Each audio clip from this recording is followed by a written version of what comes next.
Welcome to Losing a Child, Always Andy's Mom. On this podcast, we journey through the devastating experience of the death of a child. Grief is seldom discussed openly in our culture, and the death of a child makes people feel even more uncomfortable. We approach the topic openly and honestly, speaking to people who have lost loved ones and experts who help care for them. Whether you are a parent experiencing loss or someone who wants to support another going through this tragedy, this podcast strives to offer hope and help.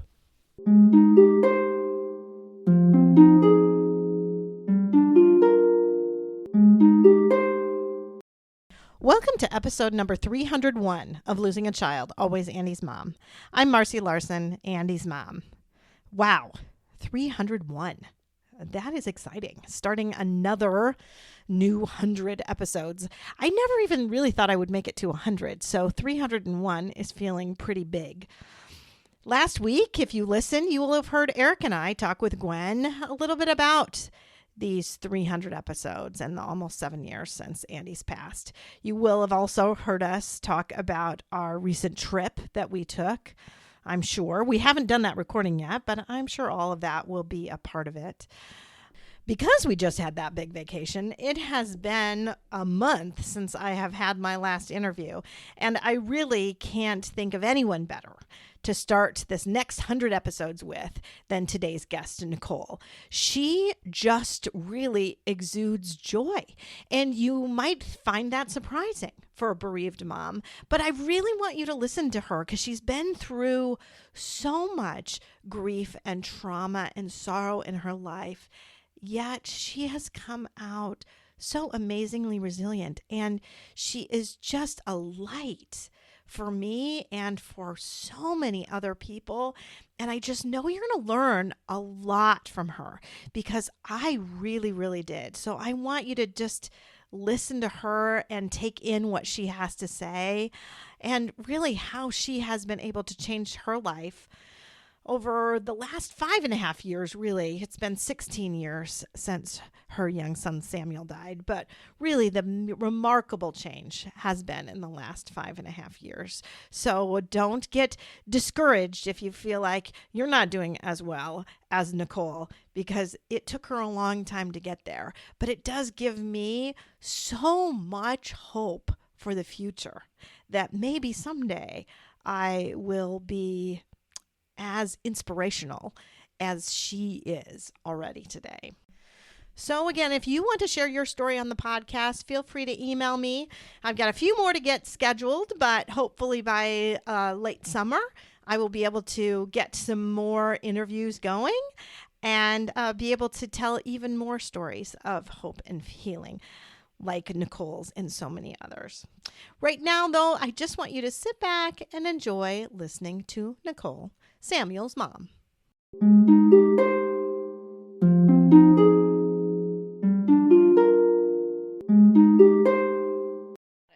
Thank you so much, Nicole, for agreeing to come on the Always Andy's Mom podcast today. Thank you for having me. Thank you. I am really excited to get to talk to you.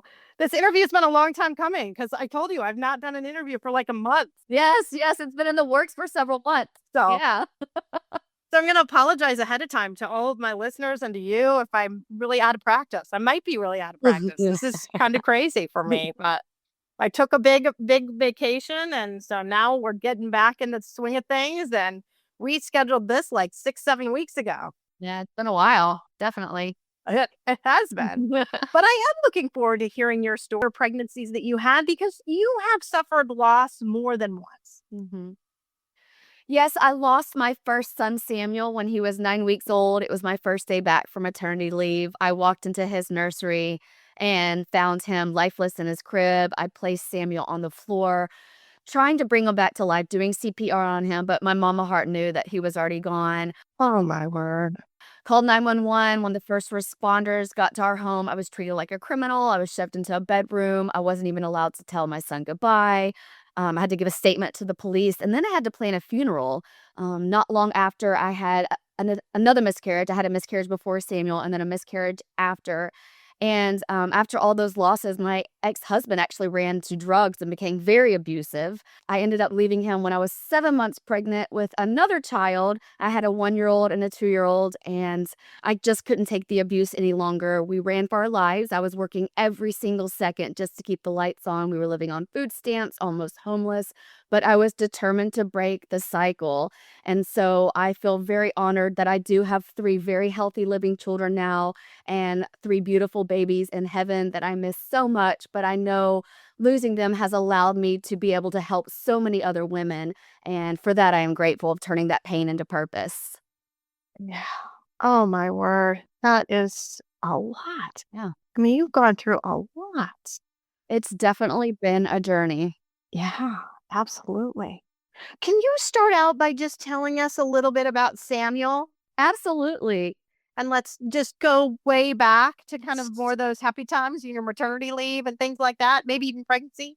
Of course, it was amazing. I had dreams since I was a little girl having a baby. Yeah. So when I got pregnant with him, I was so excited. We also found out he was going to be born a little after Christmas time. So I was so excited to have a Christmas baby. It was just truly Yeah, and first baby. a dream come true. And the first pregnancy, you don't really know what's going on. And I was hungry and I had all the cravings. I remember loving chocolate with him, which is funny because I now love it as well. And so it was just all these just new things happening and buying all the clothes and having my first baby shower. My sister I was currently living in Florida and my sister is in Memphis, Tennessee. So I went to Memphis, Tennessee. We had a baby shower. It was just this amazing experience knowing that I was about to bring this beautiful life into the world. I ended up having to deliver him at 35 weeks. Okay. He was 4 pounds, 8 ounces, but perfect. He was Oh. healthy, just this tiny little thing. And I remember them laying on my chest and thinking, I never knew a love like this existed. It's that whole thing that washes over. You're like, oh my gosh, I made this and I get to, I've created this beautiful life that I get to call my own. And it was such a beautiful, we went home on Christmas Day. And so it was awesome getting home and seeing friends and family. I have this great picture of him in the stocking because he was so little, so he could fit in a stocking.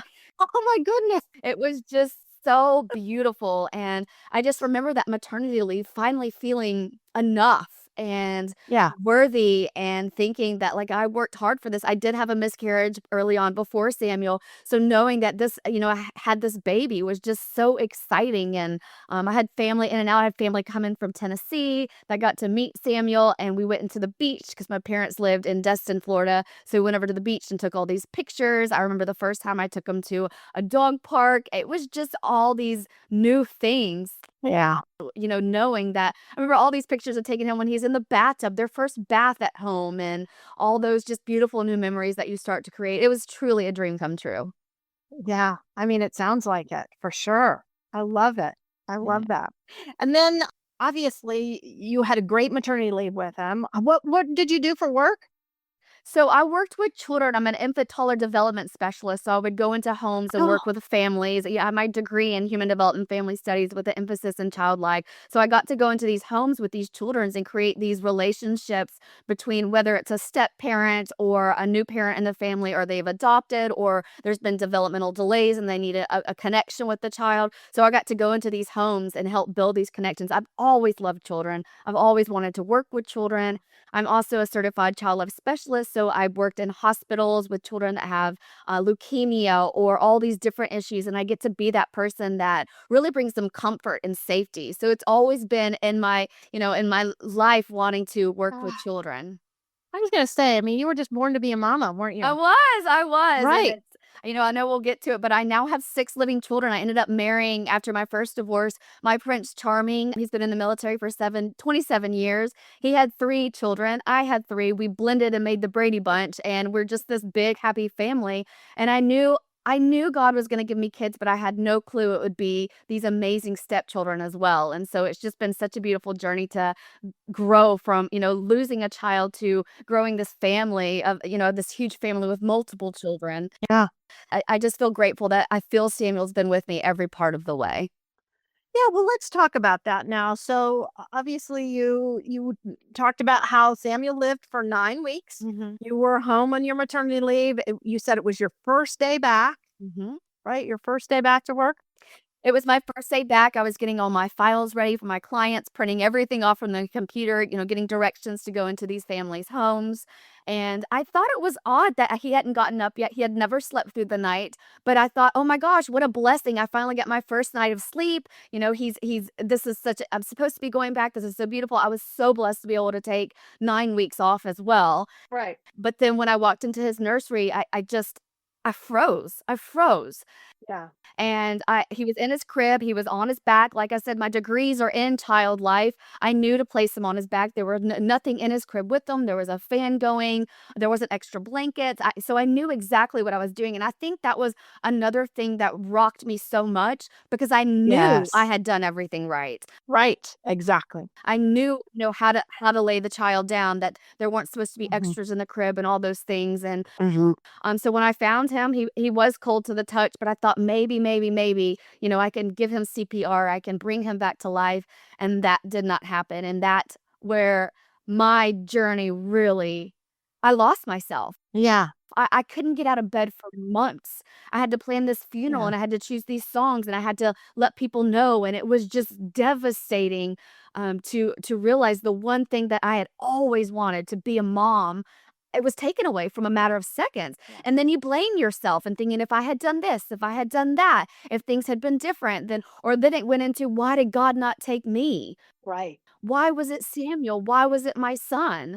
And you have to work through all of that all at once. And again, I know I shared that the first responders got to my home. Those things don't happen. 9-week-old children don't just pass away in the homes.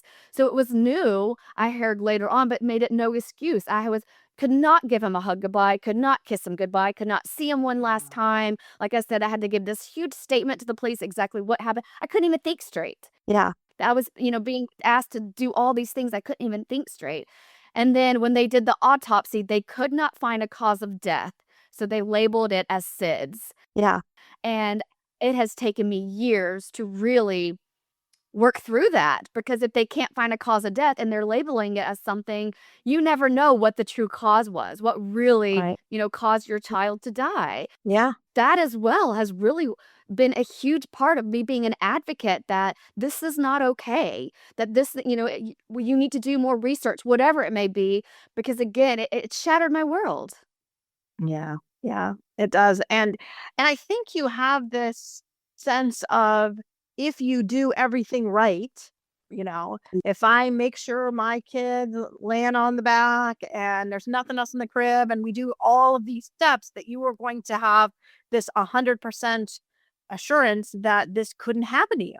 Right? Correct. And because you think you have more control than you do, it's so frightening. Obviously, you can limit the risks as much as you can, but it's not, you can't get the risk to zero, Yes. because sometimes kids just don't wake up. Yes, and that's what happened, and I wanna be very upfront that it probably took me over a decade to heal from that. Yeah. I became a raging alcoholic, I tried to commit suicide, all these different things happened because of his death. My world came tumbling down. Even after other pregnancies, I was blessed to have more children, some rainbow babies, but during each pregnancy and when they were infants, it's like, "Is this going to happen again? Oh, yeah. How do I make sure this doesn't happen?" Because I had no control over that. When they couldn't find a cause of death, Right. there was, it just was so hard with every child afterwards and every pregnancy, because I never knew what the next day held. Right. Right. Exactly right. Because you feel like you should. I mean, I've said this on the podcast many, many times. It is so much easier to feel guilt than to admit you're powerless. Right. Absolutely. And so if you feel like guilty, like, I should have done something, there should have been, then you can now feel like, I have more of a sense of control that maybe this won't happen again. But Right. as soon as you really admit that you're completely powerless in a situation, then, then it's different. That's so true. And then you start playing the blame game. Like, why was I not, deliberate? Everything goes into your head. He was early, so why were we not put into the NICU? Would he still be alive if we had done that? Then you're blaming your spouse. Like, if Joey, my husband at the time, had done this, if he had done that, it's just this horrible turmoil that keeps going and going and going. I was so lost after his death that I literally could not get out of bed for months. I had to quit my job. My mom had to move in with us. I was destroyed. I needed to see doctors. I had depression, PTSD, anxiety, all insomnia, all the things, but I had to see them on Zooms. I couldn't physically get out of bed until one day I said, I can't do this any longer. Yeah. My son in heaven, the babies I miscarried, did not want me to be so depressed, so anxious, so lost. And that was the day that I said, I've got to get up. There's got to be more to life than this. Wow. When was that? Oh my goodness. I would say a good 6 months after Samuel died. Mm-hmm. It took me 6 months. And another reason, every time we are a military family, we move every couple of years. We have to completely start over, build these new lives, to serve our country. But I wouldn't change it because every time we move, I start a pregnancy and infant loss support group. Because when Samuel passed away, and we're talking 16 years ago, there was nothing like that for infants. There was compassionate friends and things like that. But there, at least in my area in the Panhandle of Florida, there were no support groups. There was no grief counseling for infant loss, and there was pregnancy, but not infant loss. And so that has been another part of my journey, because I promised my son at his funeral, if I ever healed, if I ever got clean and sober from this, I would turn that pain into purpose, and I would make it my life mission to be the voice for other women who have experienced pregnancy and infant loss, to put out books, because there was no books either. I felt like I was scrambling to heal and to get better, but there was nothing out there for me. And that is honestly why I have created so much, which coaching programs for women who have lost a child, the support groups, the books that I put out there are literally what I've done to get to where I am, from being broken to feeling alive again, to feeling at peace, to feeling beautiful, to wanting to get out of bed again. Because honestly, there was nothing out there, and that had to change. So I feel very blessed that I'm now 5.5 years sober. I have kept that promise to my son. I do pray that I get to help even more women. And the biggest thing is, I want women to know they're not alone. Yeah. Because they're not alone. Yeah. 1 in 4 women experience miscarriage. That is so many, but yet no one is talking about it. No. And that has got to change. It's got to Yeah. change. I mean, no one talks about any of it, to be honest, right? You don't talk Yeah. about miscarriage. It's super, super common. You just don't bring it up because you're supposed to just, go on, get pregnant again, have another baby, whatever. And then you don't talk about infant or child loss at all because it's not supposed to happen. And no one wants to think about it happening to them. And No. so it's easier if you just don't talk about it. Right. Because then I'm just going to live in a world where this can't really happen. Right. And unless you screwed up or messed up somehow, maybe then your kid dies. But otherwise, if you do everything right and you follow all these steps, your children outlive you, and your children take care of you someday. Right. It's so true. So October 15th, 2019, it was Pregnancy and Infant Loss Remembrance Day. I had decided that I did not want to live any longer with my 3 children who had passed away. So I got completely inebriated. I had decided I was going to take my own life. I ended up falling down 2 flights of stairs. My husband now found me at the bottom. He said I was barely breathing, barely responding. He called 911. When the first responders got me to the hospital, the doctors in the ER said I wasn't going to survive. I had a brain bleed, brain concussion, 5 times the legal limit of alcohol. Well, after a week in the ICU, I did survive. And when I woke up in that hospital bed, I literally thought to myself, I have 2 choices. I can lay down and die, or I can get up, heal from my past, and turn this pain into purpose and help millions of other women do the same. And I chose the second, and it has been a road the last 5.5 years, definitely a journey. Yeah. But I am proof that you can heal after losing a child. You can be happy. You can love your life again. Mm-hmm. And I will continue to share my story so all women know that. That is my ultimate goal in this lifetime, to show other women, 1, it was not their fault. 2, they are not alone. And 3, you can heal from this. Yeah. That's beautiful. Well, do you want to talk a little bit about the books that you have published too? Because I know you've published some books. I have published some books. So my first book, The Queen's Companion book, I have experienced other traumas in my life, including sexual and physical abuse, as well as rape and some other things as well. And so the first book is really geared to women that have experienced that kind of trauma, addiction, sexual assault, sexual abuse, those things. And then I published 2 more books last October on pregnancy and infant loss Remembrance Day in honor of my son Samuel. And those books are literally step-by-step guide how you can work through your pain after experiencing child loss and get through to the other side where you're no longer struggling with anxiety, depression, PTSD, insomnia. It is step by step so how I've gotten to where I am today. And then there's a memoir book, the other one that I published, Broken Wings, Broken Dreams. This is in honor of my son that died and sharing how he made me a mother and how he made, all of my dreams come true. And it goes also with other things that you can do to work through losing a baby or an infant as well.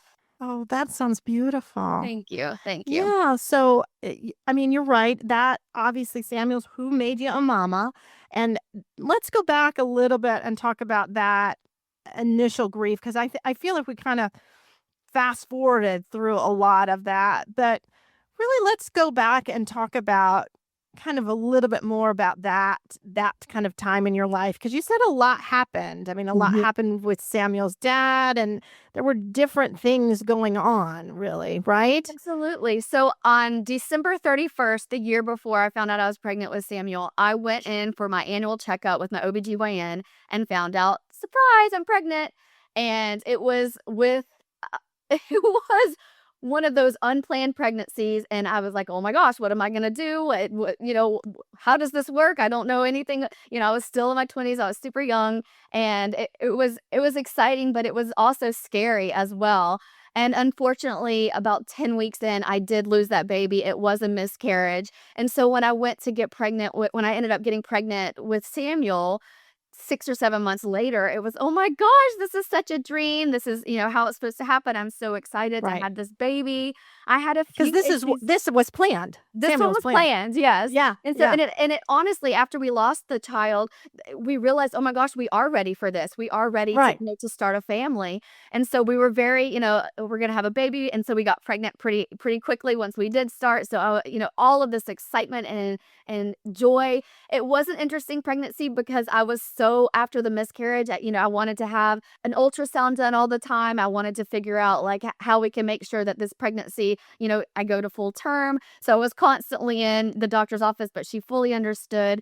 And then, there I went on December 22nd. I had this baby. He was so little, 4 pounds, 8 ounces, like I shared before, but totally healthy. There was no issues. We got to go home on Christmas, like I shared.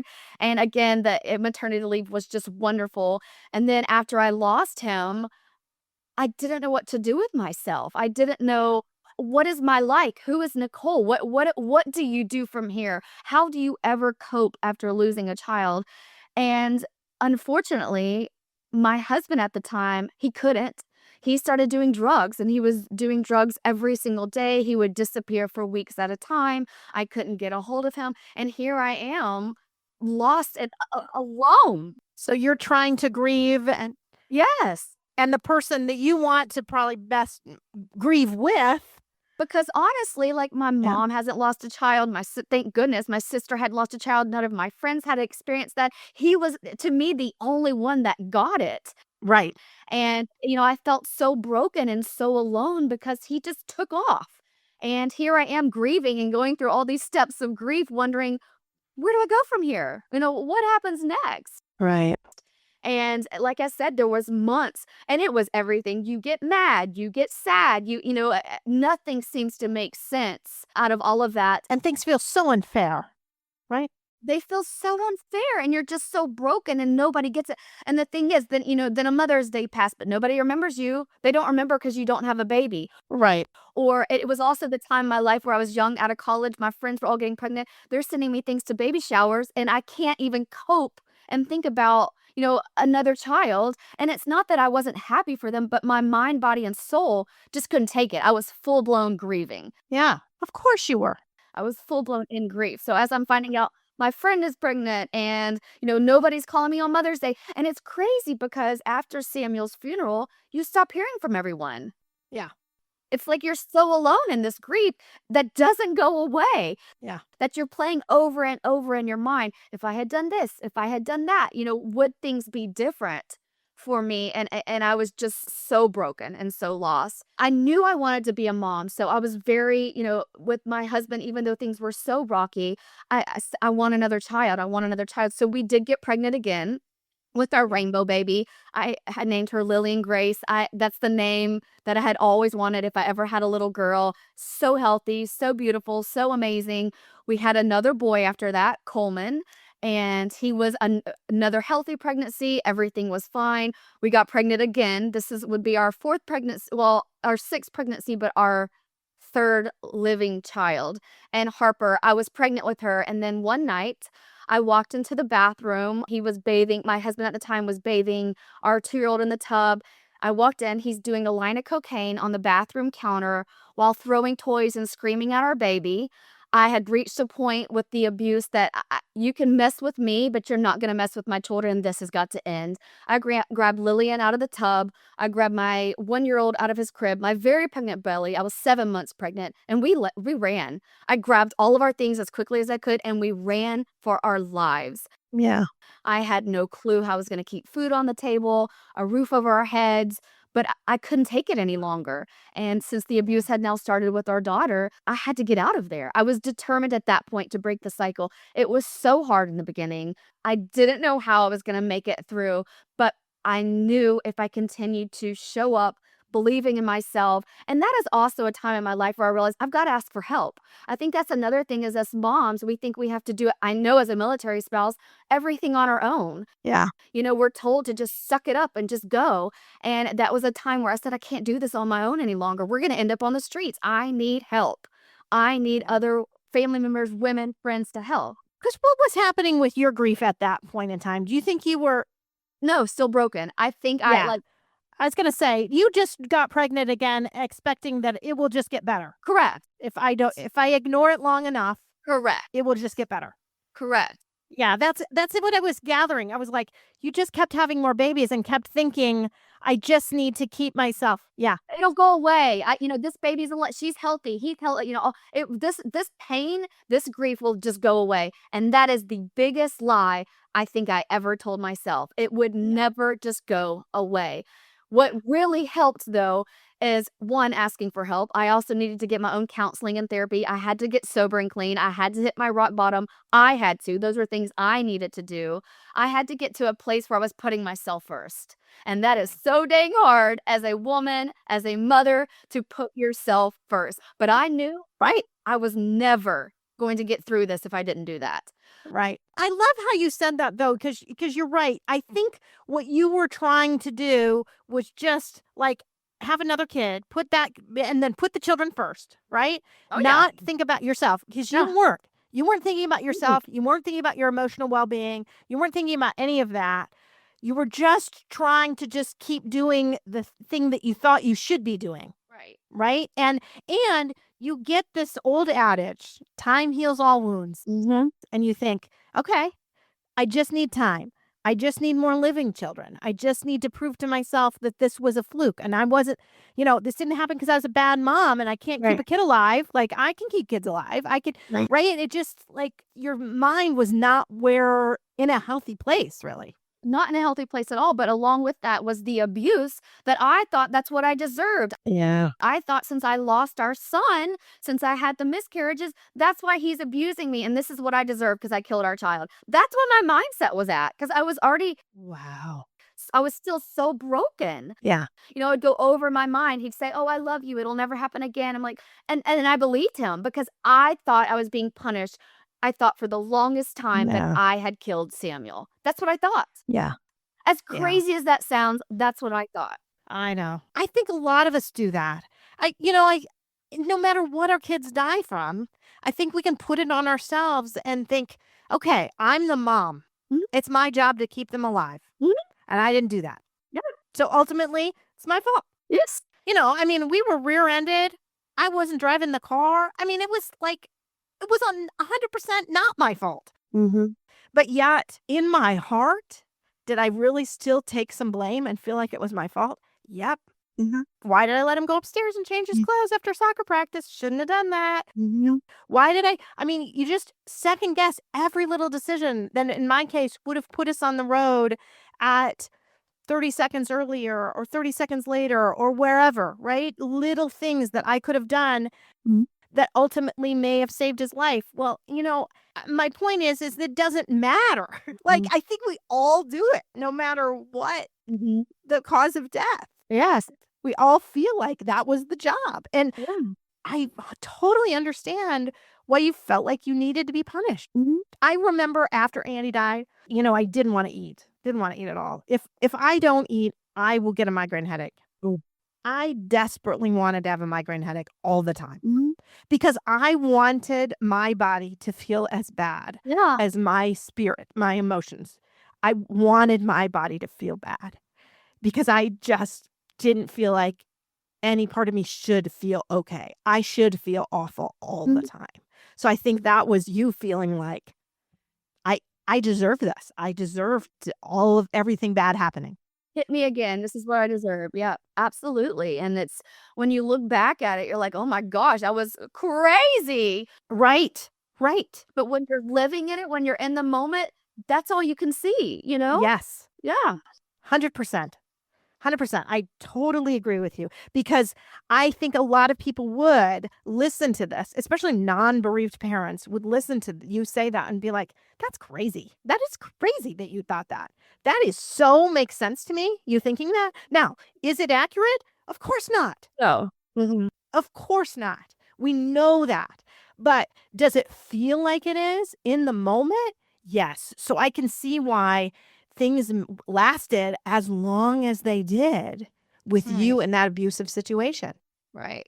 And then going on to have these other children. And yes, you're right. Like I just pushed it all down, like any kind of healing that I needed to do to be free and Nicole and be a good mom and be a good, all the things I wasn't doing because I just kept, okay, I'm put them first. And that's one thing like we as women need to work on, whether we've lost a child or not. It's okay to put yourself first. It is perfectly okay because if you're giving, you've got to fill your own cup as well. Because if you don't, you're going to be so depleted that you're not going to be the best mom. You're not going to be the best spouse. You're not going to be, who you can be.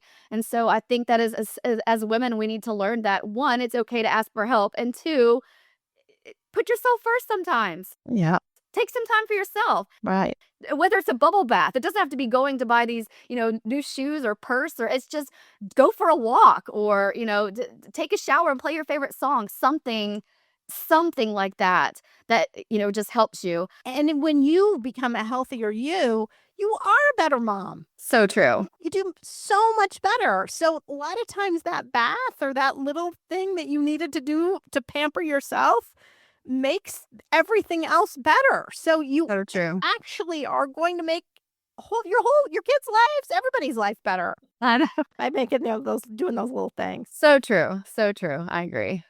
Yeah, I think much about, I told you I was just on the airplane this week and they always do the video of, you've got to put your own mask on first before helping and assisting other people.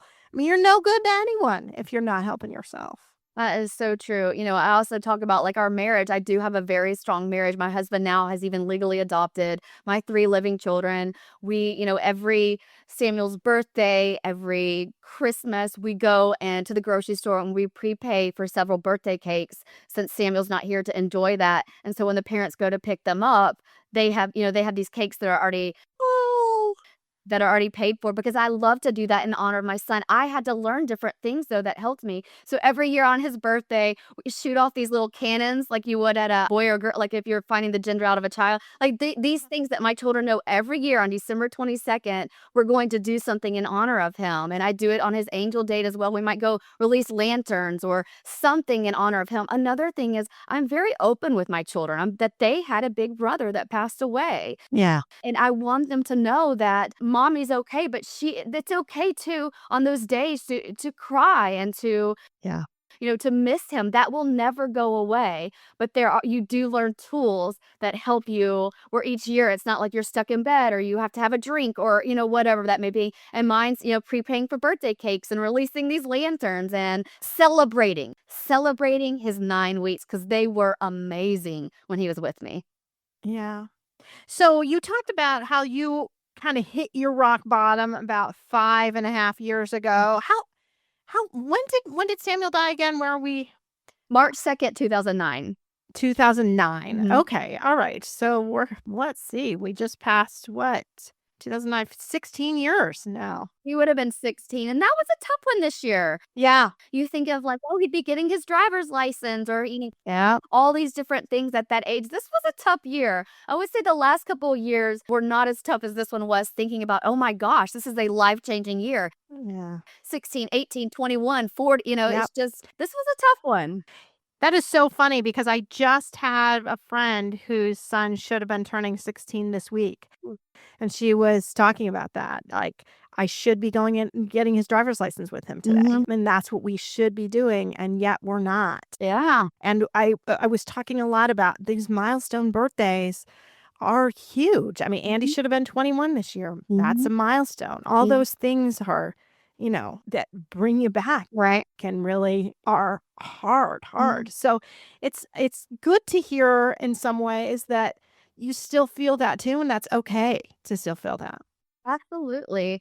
There'll be some days that I just need to let it out, and I will take, 10 minutes. I will literally set a timer and say, I'm going to scream, cry, do it, because I still miss him. He doesn't, no matter how much you've healed, that doesn't take that baby away from you. It doesn't make him disappear or make things just, you're just rainbows and butterflies. I still miss him, but I've learned to that, or I'll need to pull out a journal and, journal down, or I've written Samuel a letter, different things, different tools that help me through those huge anniversaries, those huge milestones. When he was little, before I had worked through anything, Christmas was really tough because I had brought him home on Christmas Day. So each year I think about when I'm taking my living children out to go see Santa Claus or get their list. I will tell you another thing I do is I hang a stocking up for Samuel every year, and it has his little picture as a hanger, the stocking hanger, and I have that up because he will always be a part of our family, and that will never change. And I want other women to know that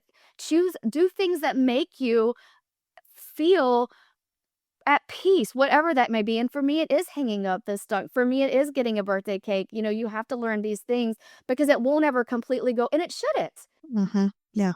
It shouldn't. I carried this baby for 35 weeks in my stomach, Yeah. that he lived here for these 9 weeks. Or, we talked earlier, whether it was a week or 16 years, whatever it was, you had this child with you, and that never goes away. You just have to learn how to grieve in healthy ways. Mm-hmm. And it's okay if you have an off day. I promise you, I want to make it very clear. I still have those days. And that's when I go in my office and I scream into a pillow and I'm okay. Right. Mommy needs to step away for a minute, and that's perfectly okay as well. Well, and I love that you are a good witness to that for your living children. Thanks. That it is okay to just be sad and emotional and miss Samuel. Yeah. Uh-huh.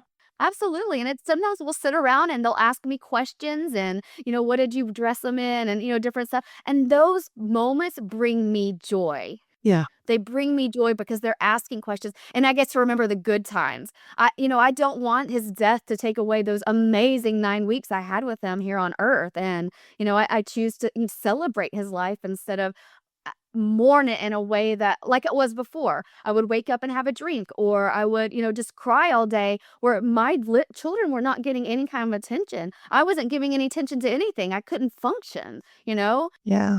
And I feel very blessed that I've come so far, but I don't ever for a second want to say you don't still miss the child. Right. That is still part of your journey, and it always will be, and that's perfectly okay. Mm-hmm. Mm-hmm. So you talked about that time 5.5 years ago when you were at your rock bottom, and then you made that choice. But, making a choice in a hospital bed and implementing all of that are two very different things. So let's talk about how you were able to do that. Because obviously that was not easy. I mean, you made the choice that day, but it was a hard journey. And I think a lot of women might be in your shoes right now thinking about, I'm at my rock bottom, but how do I actually start to go the other way? So I had to fully make a commitment to myself, and I had to be very open that with my husband that I'm completely broken. Honestly, our marriage was on the verge of divorce. I was drinking all the time. I was not being kind. I was angry all the time. And it all stemmed from losing Samuel. Yes, I'd experienced other trauma in my life, but not like finding your son lifeless in their crib at 9 weeks of age. And Yeah. having multiple miscarriages. And, again, when, my drinking was almost causing us to get divorced. But again, that had to be my decision. As a recovering alcoholic, it had to be my decision to stop. No one was going to say anything to me. And when I made that decision in the hospital bed, I'm done. I never touched another anything. No beer, no what, nothing. I had made that, commitment to myself. And honestly, I remember laying there feeling Samuel with me saying, "Mommy, it's not supposed to be like this. You're not supposed to be so sad, depressed, anxious, not wanting to get out of bed, throwing your life away." And I physically felt him. Yeah. And then I decided again, it was time to ask for help again. I reached out to several military spouses. I asked my mom. I had to be in bed for 6 months after that because of all the brain injuries. And so my mom had to move up. My husband was stationed at the Pentagon.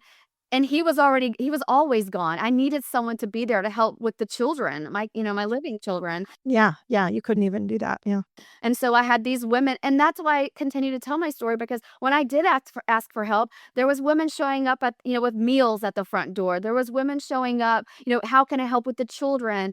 And so I think that's important to know that people do want to help. You have to ask because they don't know what's going on. Yeah. But the moment you ask, the floodgates will open. Yeah. They truly will open, and you're not alone. I had to get major counseling. I had to learn things that helped me, and journaling was huge for me. Right. Another thing is I went to social media. I held myself accountable. I'm 10 days sober. I'm 20 days sober. I'm struggling here, but I'm going to keep, moving forward in the right direction. I had to pick up different tools. Meditation was big for me to find peace, to just be able to calm my mind, calm my soul. I ended up making these playlists. Every time I hear Amazing Grace or Somewhere Over the Rainbow, I know it's my son because I had those songs played at his funeral. So every time I hear them or I feel like I need to, I'll turn the songs on. I learn these things. I start my day each morning with gratitude. I say 3 things I'm grateful for. I'm grateful to be alive. I'm grateful to have a roof over my head. I'm grateful for 3 very healthy living children. And, gratitude has been a huge thing for me as well. So it's just been committing and not giving up. Even on the hard days when I don't want to get out of bed this day, it's just too much. I push through and I get out of bed. I find something else that I can find joy in that day. There's a beautiful, every time I see a cardinal or a butterfly, I also know that's my babies I miscarried. And, I find these beautiful moments of joy each day that keep me going and that keep me happy. Mm-hmm. Yeah. I have the thing with the cardinal too. It's actually, Isn't it amazing? it is amazing. It is amazing. So I've got this group of women that are very, very close to me, and we meet every year, and we just met again. And we actually, it reminds me so much of what we were talking about, is that we created a little Marco Polo group where you can do videos to each other. Mhm. And we'd had one going, but we decided to start a new one just on self-care and accountability to, just to try to do things to help ourselves. And some of the Right. women are talking about that they feel like they're drinking too much Mhm. and they maybe need to stop that. Mm.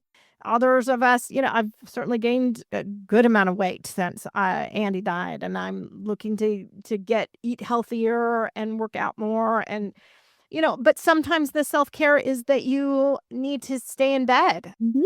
and just take care of yourself because of that. No. But we've been doing these things, and it's been really encouraging to have that little bit of accountability and to be able to see other people and get that. But and then I took the women today. I went to the gym, and I showed them I pushing something very heavy, and then I went to the cemetery, and I brought them with me. I did a video of them of going to the cemetery and visiting Andy, and it felt really sacred. Yeah. To have them with me. And then I'm driving home and I'm about to pull in my driveway and a cardinal flies by and I Ugh. feel like, you know, like Andy was happy Yeah. that I shared that with them. But it does help a lot if you can get some people to help you feel a little more accountable and maybe to try to take care of yourself Yeah. a little bit more than you have been. And then to give each other grace when you don't Mm. and when you have a bad day and you screw up. But it's been really, really helpful. That's so beautiful. With the support groups that I've started, I've also started text message chains. So we, say, okay, I'm struggling today with this, or I need that, or sometimes you just need to talk, you don't need anything in response. But I think it's beautiful when women can come together and just be that support system for each other. And same with you. There are moments where I'm like, oh, I can't do this anymore. And then just in that moment, I'll see a red cardinal and be like, I got you. You got me. I know. Yeah, it's gonna be, and you get chills, and you're like, "That's my son."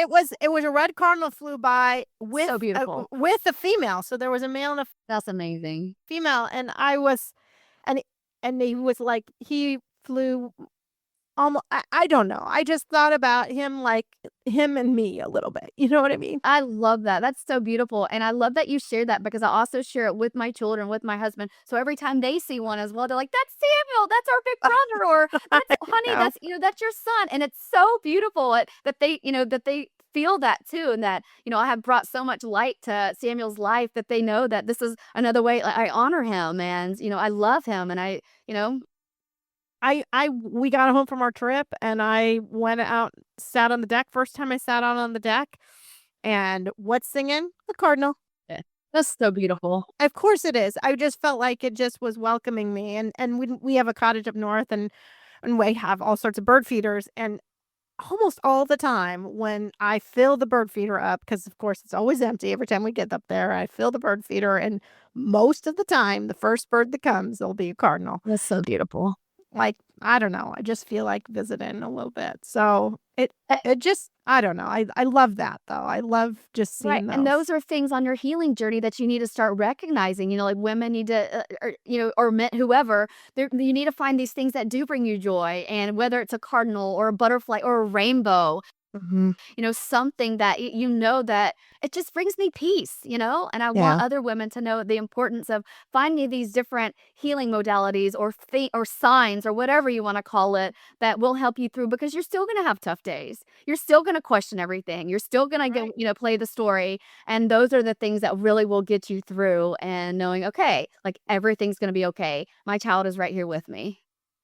Yeah, it does feel encouraging to have him there, and, like today, obviously going out to the cemetery and kind of sharing that with this group that who most of whom have not been there, only 1 or 2 of them have even ever seen that. So it felt sacred to share it, That's beautiful. but it was emotional too, right? And I got very emotional and upset, and crying, but then to have the cardinal greet me at home, it just felt like, beautiful. I see you, mama. I Yeah. see. I love it. I love it because Mhm. they are always with us. Yeah. They are with us. And I am convinced they know this is not easy, but I'm also convinced we can find our purpose in that. I do fully believe I lost my son so I could be exactly where I am today. His death has allowed me to help so many other women live. They have allowed me to share this pain to purpose story and make it, I've been through the trenches and the things too. And if I can get through it, so can you. Yeah. I'm you. Yeah. We are the set. Yeah. We can do this. It is doable. I love that. I think that is the biggest thing that I've learned too, is that when you see people that are further ahead on this journey, it does give you so much hope Right. because it's like, well, she did it. Right. So maybe I can too. And that's really all we've got to do. It's not, oh, definitely can, because you don't never feel like, You're like, oh yeah, definitely. I got this. I'm fine. No. even if it's that glimmer of hope. But now you've got hope that Yes. maybe you can, Yes. right? Maybe I can. If Yeah. she can, maybe I can. I don't know that I can, but at least I've got there is a chance that I can. And that's why I love seeing you and seeing the joy that really comes from you. I mean, you just exude joy. You really do. That did not happen overnight. That took a No. lot to get to where I am. And it did not happen overnight. Okay. And that is why I'm kind of re-emphasizing this again and again and again and talking about how many years this has been for you. You know, because it's been 16 years. This is 16 years. 16 years in the making. 16 years. And you were like, you're talking about the first 10 were pretty cruddy, Yeah. right? The first decade was so crappy. Yes. There's no other way to say it. It was so crappy. But I will say, now that I've gotten through to the other side, I just have never felt happier. I've never felt more alive or more joy in my soul, because I truly feel like I'm living my purpose. I truly feel like me showing up and sharing my story and writing the books and leading the support groups, I'm doing exactly not only what I'm supposed to be doing, but what Samuel wants me to be doing as well. Yeah. And that's beautiful. Thank I just love how you put that. I think it's beautiful. And and I feel that way too. Certainly, I wouldn't be doing what I'm doing Exactly. if Andy was still alive. I know that. And does it make it worth it in my mind? No, not really. I mean, it's not worth it. That Right. obviously I don't want him to have Right. died for all of Right. this to happen. But I feel like, in spite of that, in spite of this horrible thing that happened to me, I've been able to make a lot of good come from it. Right.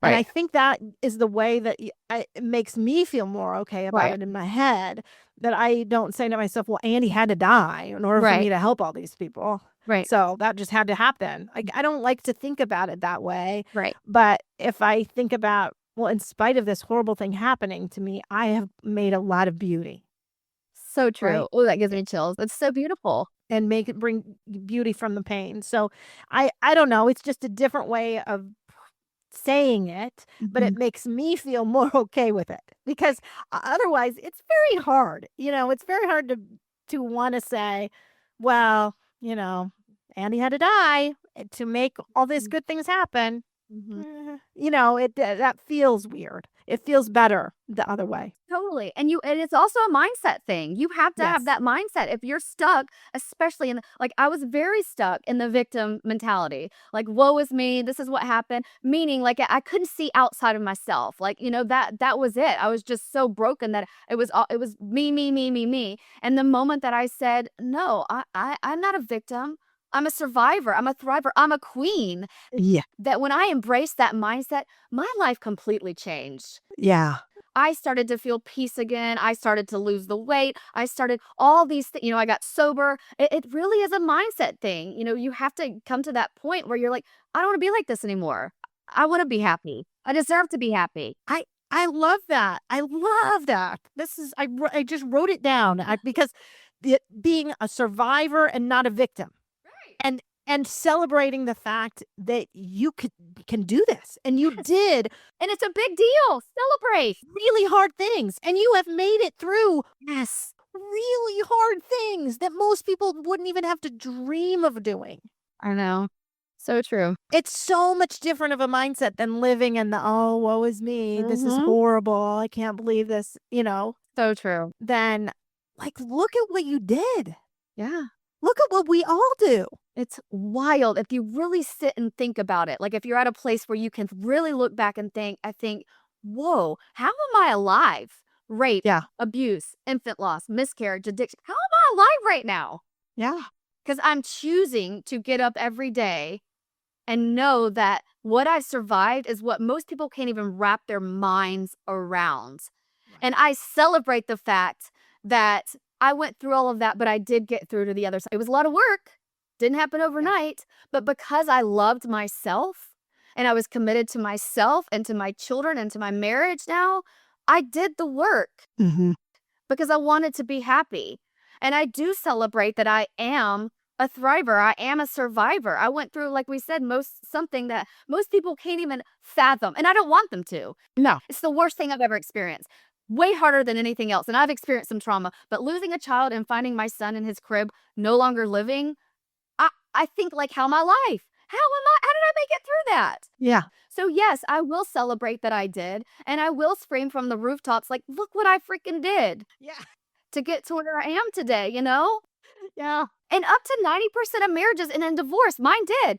But now I'm married to my best friend. I'm married to a man that treats me like a queen. I'm married to a man that even though Samuel's not his biological child, he celebrates it with me. And we're all worthy of that. Yeah. We are all worthy of that. Well, I love how you talked about that self-love and the importance of that. So important. Because I think that is a piece that a lot of us get stuck on and don't do. We think about loving our kids. We think about loving other people. We don't think about loving ourselves. Yes.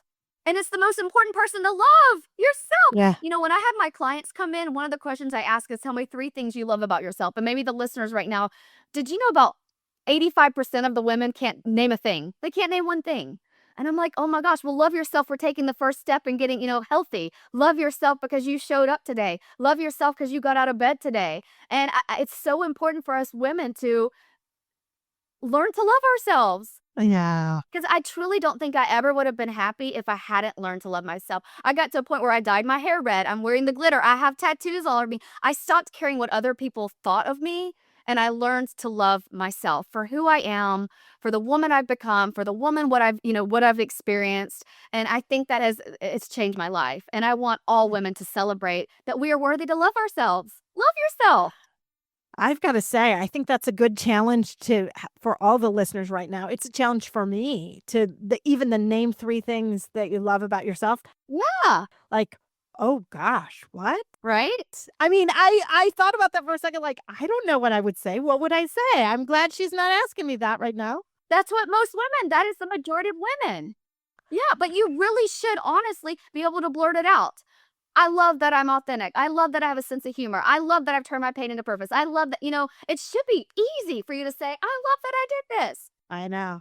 It is not easy, though. We are women. We are amazing women. I know, but it's not. It's not. It is not easy. You said that, and I went to this panic like, oh my gosh, I don't know what I would say. It's so true. That's not good. That's not good. Okay, I'm going to give it some good thought today, though. It's not good, but at least you recognize it, and that the listeners can recognize it, and that's where you start. Yeah. That's where you start today. Get out a piece of paper and write down things. That's where you start. Yeah.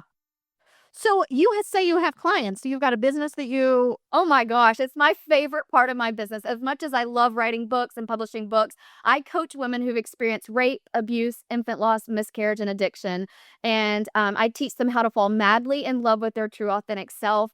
I teach them how to reach a point where they love themselves, but also love life, where they feel excited each day and feel full of joy and no longer letting these traumas define them, because they don't define us. They are our past. Yeah. But our past does not define us. And my favorite part of my job is having, you'll see a mirror, having one of my clients look into the mirror and say, holy shit, I'm amazing.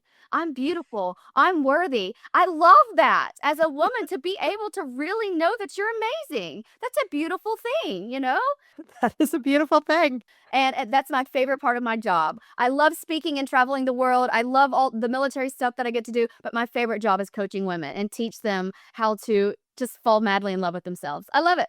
It brings my soul so much joy. That is really beautiful. Yeah. That is amazing. So how can people find you then? They can find me by going to NicoleBGebhart.com or SpiritualLighthouseHealing.com.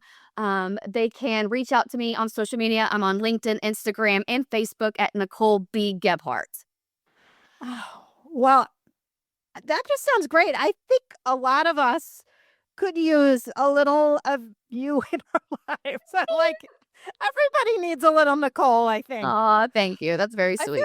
Okay, you were a good person for me to come back to and be my first interview with a month off, I think. It was our children. It was our boys. It was meant to be. It was meant to be. I think it was meant to be. Because, when you come back from an amazing vacation like I did, and you have to step back in reality, it can kind of be a little bit of a downer, right? Definitely. Because you want to be on the beach in Greece. I was on a beach in Greece, and it was pretty amazing. Yeah. But yeah, so this is nice. This is Nah, nice to get a little bit of your energy, I think, to help all of us. thank you so much. So again, and you can get your books, I suppose, on Amazon, or where can they get books? Yeah, so it's called The Queen's Companion Book, The Healing Cocoon, and Broken Wings, Broken Dreams. They can all be found on Amazon, Books A Million, and Barnes and Noble. Wow.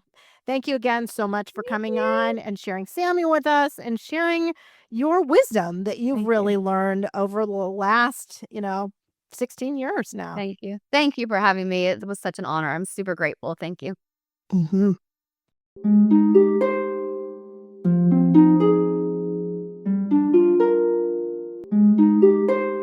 Thanks for listening. If you found this helpful and would like to support the podcast, please leave a 5-star rating and comment. To help financially, you can type Andy's Mom, one word, to the number 53555. This provides a link to GiveButter, which allows donations through PayPal, Venmo, Apple Pay, or credit cards. GiveButter will provide a receipt of your tax-deductible donation, or you can visit the donation page at andysmom.com/donate. Always Andy's Mom is a registered 501c3 and can receive donations through Thrivent Financial and Benevity. Marcy loves hearing from listeners. Please feel free to reach out to her via email at marcy@andysmom.com or on the Instagram or Facebook Always Andy's Mom accounts. Sign up for the email list to get weekly episode links as well as pictures of Marcy's guests and their children. Together, let's work to inspire hope, one day at a time.